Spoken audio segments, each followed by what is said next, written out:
अतिबड़ी जगन्नाथ दास कहते गुरु को न मणिब नर गुरु ही साक्षात ईश्वर। गुरु होती ईश्वर स्वरूप। गुरु आमको सठिक मार्गदर्शन करती। मोर वक्तव्य शेष कर भारत माता की जय। धन्यवाद। पूर्णिमा प्रतिवर्ष यह आम पालन कर। आज जगतगुरु महर्षि व्यासदेव जन्म होता तेणु यहाँ गुरु पूर्णिमा हिसाब से पालन कर व्यास पूर्णिमा कहुए। गुरु ब्रह्मा गुरु विष्णु गुरुदेव महेश्वर गुरु साक्षात परब्रह्म तस्मै श्री गुरवे नमः। गुरु साक्षात ईश्वर सहित समान।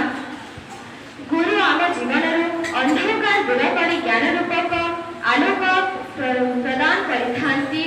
गुरु निंदा होछि महापाप। तेणु गुरु जीवन में केबे गुरु निंदा करने उचित नुहे। यह नुहे जे आमको केवल शिक्षा दी से ही आमर गुरु।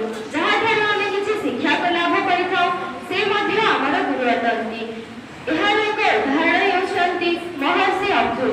से निज जीवन में मोट 24 जन जीवजंतु को गुरु करते। शेष जनकर गुरु प्रति जनकर भावना को प्रकाश कर मोर वक्तव्य को विराम देवी। मो जीवन मो जन्म निज माता पिता ऋणी किंतु मो जीवन मो गुरु मान ऋणी। भारत माता की जय। कहले क्षत्रिय बोली कहले एवं विदर देखा कारण से कौन था सेतेबेले ताको गोटे पोक काटिला। पोकटे काटिदेला बेले से शहीदेली। शहीबार जना पड़ा जे प्रकृति से क्षत्रिय किंतु से परिचय अलग नहीं बुझेगा। तेणु आम केतबेले गुरुजन को ठकिबा नहीं।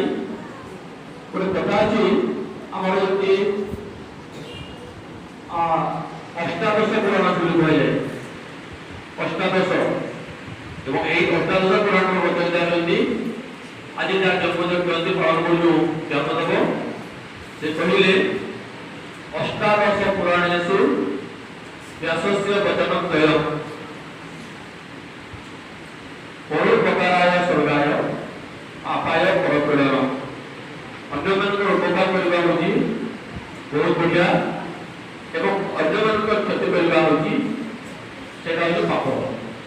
तेणु आम निज संगसाथी हो गुरुजी गुरुमा हो क्या कष्ट देवा ना किंतु आम देखु जे चिंता कर आज क्या कष्ट दी मो खराब पत्र कहले समाज बहुत लोक कष्ट होता चिंता करने कथा आम देवी नहीं होता तार मन में कष्ट न दिए यही कथा आम चिंता करवा।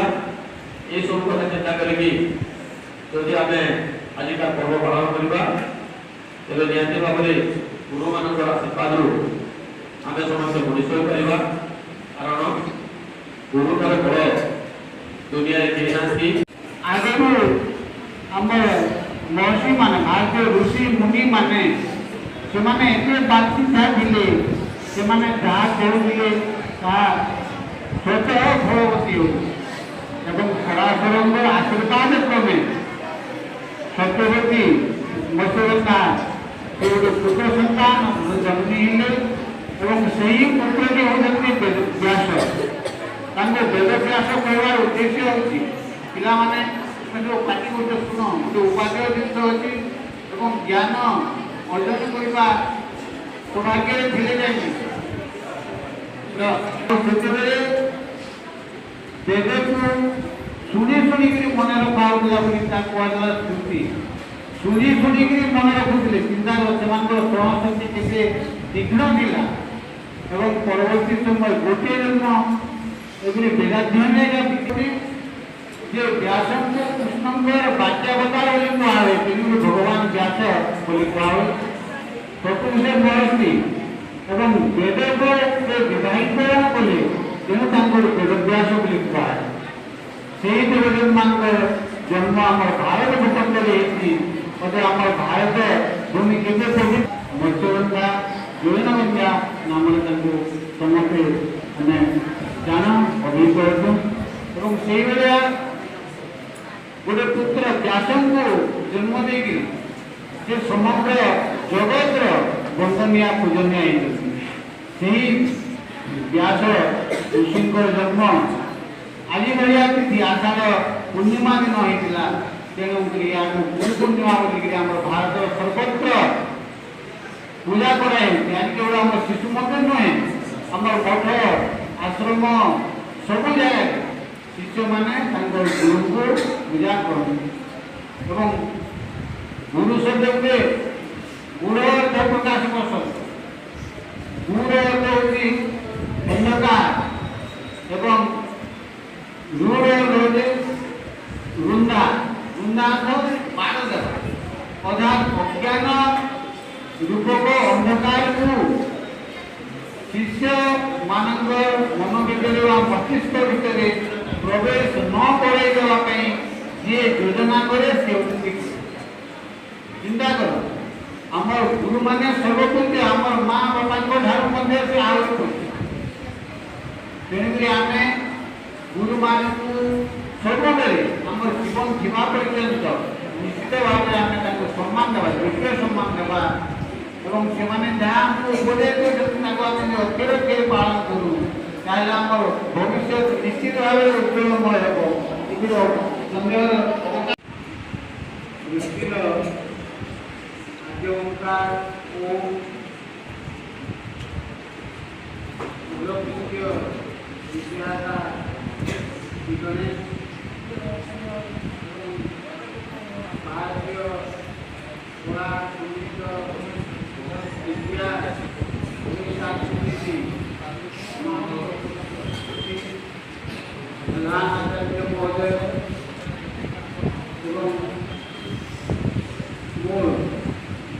आदरणीय पूजनीय सम्माननीय गुरुजी गुरुमावृंद एवं आचार्य छात्र एवं छात्री भाई भौणी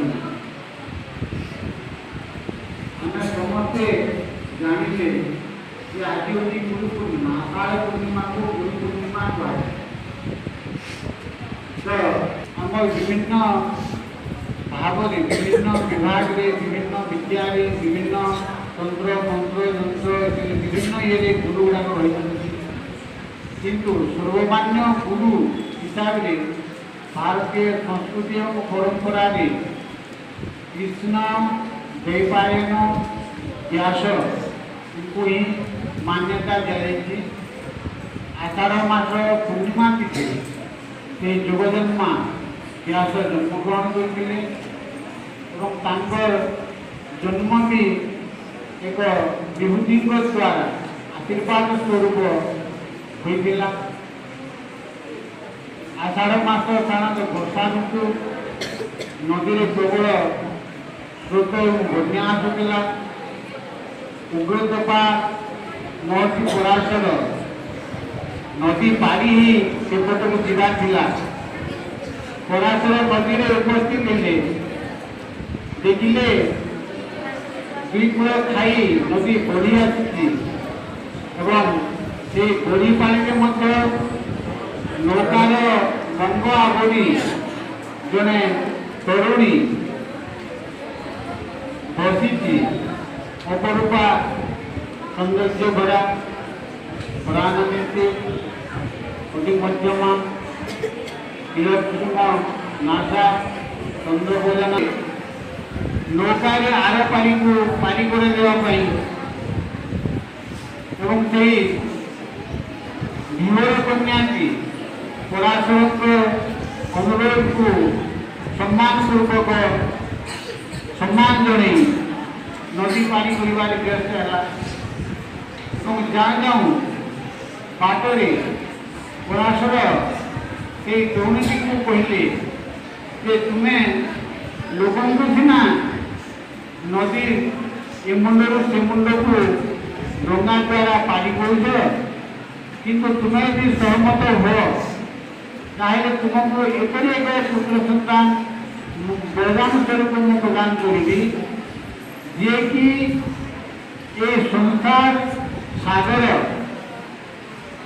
भवाटरी कहुए संसार को अरण्य और सागर सहित तुलना कराई भव ଚୋରି ବା ଭବସାଗର ଲୋକମାନଙ୍କୁ ଯିଏ ଭବସାଗର ପାଣି କରିବ ସେଇଭଳି କ୍ଷମତା ସମ୍ପନ୍ନ ପୁତ୍ର ସନ୍ତାନ ଦେବି ଏବଂ ତୁମେ ଯୁଗ ଯୁଗକୁ ପୂଜିତା ଏବଂ ସ୍ମରଣୀୟା ହେଇକି ରହିବ।